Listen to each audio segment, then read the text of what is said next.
It is perhaps the most contentious struggle at Dallas City Hall right now. How much to increase salaries for police and fire? Officers say the proposed pay raise in the new budget is not enough money to stop police from leaving or even recruit new officers. In studio, Mike Mata, the president of the Dallas Police Association and a sergeant at Dallas Police. Good morning to you. Thank you for having me. Mike, let's talk about City Council. It's considering the budget right now. It happens every year this time. Mayor and city manager proposed a pay raise out of the gate for young officers and for officers who've been there 5 years plus. Your organization says that's hardly enough. What would you like to see happen? Well, the point of the matter is they're not raises. Okay, what they consider raises is our pay schedule, the steps that are already included in your pay schedule.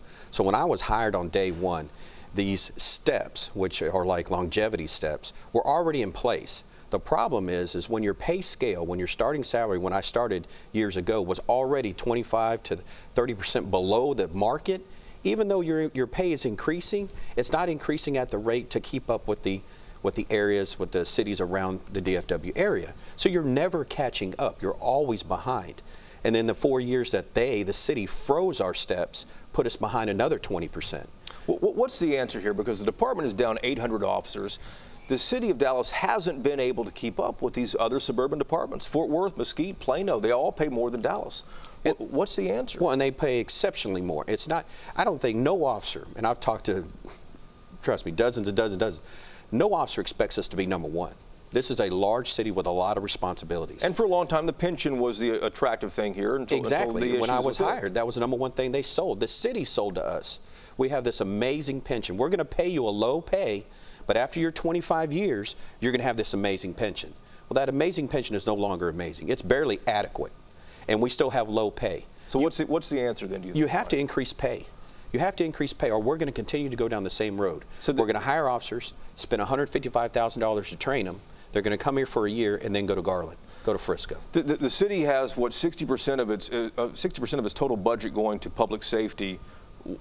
What should be cut? Where does the money come from? I mean, well, see, people don't like property taxes being increased to pay for this either. Where does the money come from, or what gets cut? But what the mayor isn't telling the public is that that's the cost of doing business in a big city. Houston is 64% of the budget. San Antonio is 66% of the budget. So in the high 60s, that's what normal large cities cost is. Your number one concern for citizens is safety.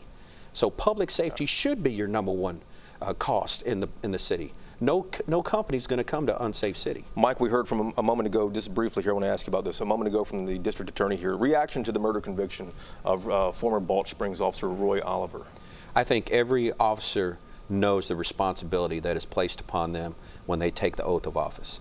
They have a responsibility to protect the public at all times, in all instances.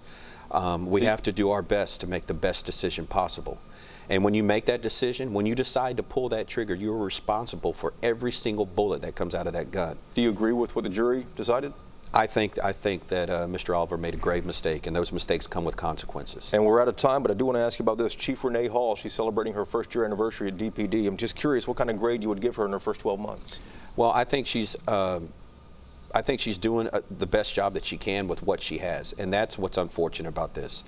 You know, if the city is failing to give her the tools necessary to succeed, it's not that she won't succeed. No chief can succeed when you're 1,000 officers short. Mike Mata, the president of the Dallas Police Association and a sergeant at DPD, thanks for coming in. Thank you for having me.